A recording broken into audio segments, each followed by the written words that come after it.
अरशद नदीम ने पाकिस्तान के लिए गोल्ड मेडल हासिल कर लिया। मुल्क भर में जश्न जारी।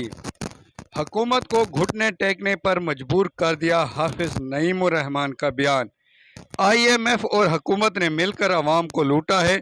मुआहदा हो गया, कौम जल्द खुशखबरी सुनेगी।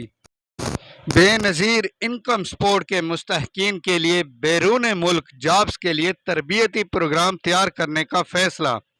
वफाकी वजीर बराए समंदर पार पाकिस्तानी चौधरी सालक हुसैन और BISP की चेयरपर्सन रुबीना खालिद के दरमियान अहम मुलाकात हो गई, जिसमें BISP से फ़ायदा उठाने वाले 93 लाख मुस्तहकीन के लिए आला मयार की तरबियती प्रोग्राम तैयार करने पर इत्तफाक किया गया। इस प्रोग्राम की तफसीलात जल्द बयान की जाएंगी। Army chief general Asim Munir की इमाम मस्जिद नबवी सल्लल्लाहु अलैहि वसल्लम से मुलाकात।